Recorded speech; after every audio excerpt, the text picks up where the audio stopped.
Hey guys, in this video we're going to derive the quadratic formula. So if we have a polynomial or a quadratic in standard form, meaning it's ax squared plus bx plus c equals 0. So if we have in this form, then we can derive and figure out what the quadratic formula is. We can see the steps taken to get there.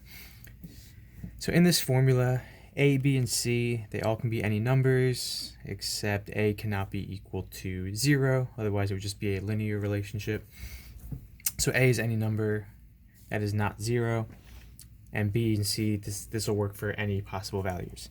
So if we're deriving, our first step would be to try and set up so we can complete the square. In order to do that, we need to divide everything by a. So if you divide ax squared by a, you get just x squared. If you divide b by a, you have b over a. And if you divide c by a, you have c over a. And 0 divided by a is 0. So in this step, all we've done is divided everything by a. Notice how it makes our leading coefficient 1, which will help us in completing the square. So our next step, well, if we want to complete the square, we need to get the constant over to the other side. So x squared plus b over ax equals negative c over a. We subtract c over a from both sides, and we're set up with this.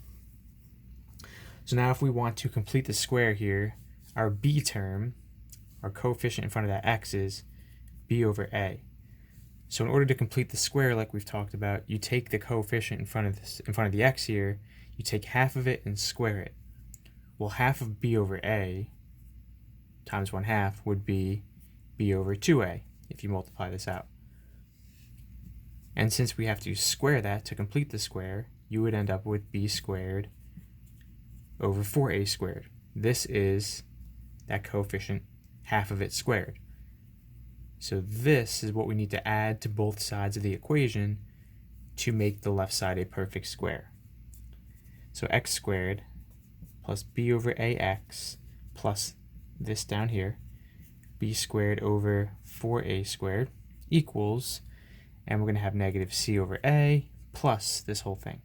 So plus b squared over 4a squared. We have to add this to both sides in order to keep that equal sign true. So now our next step, we can rewrite this left side. The whole purpose of doing this was to make a perfect square. And our perfect square, you're going to take half of the term here, so b over 2a, and you're going to square the binomial, because if you squared this, you'd end up here. And that equals, I'm going to rewrite this left side as b squared over 4a squared minus c over a. So now we're down here.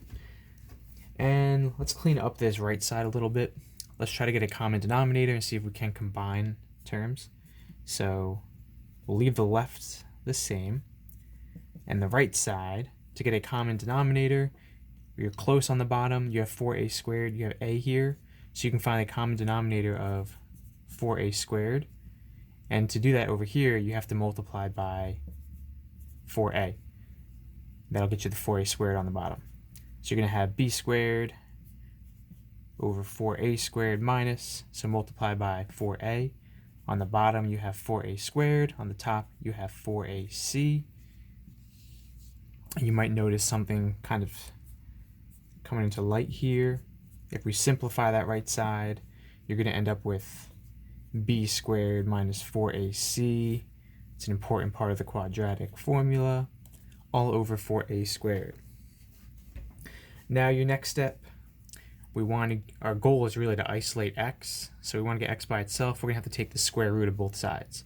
So square root of the left side, you have x plus b over 2a equals the square root of the right side.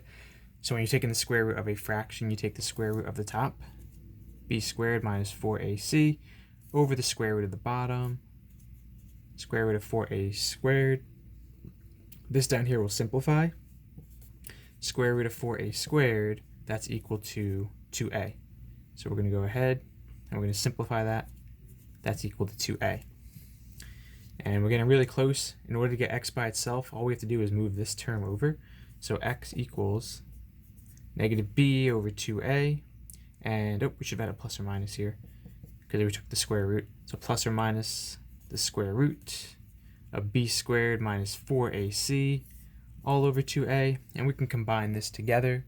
And when we combine this all together, we should have x equals negative b plus or minus the square root of b squared minus 4ac, all of that over with the common denominator of 2a, all of that over 2a, and right there we are done. That's the quadratic formula for us. Circle in blue.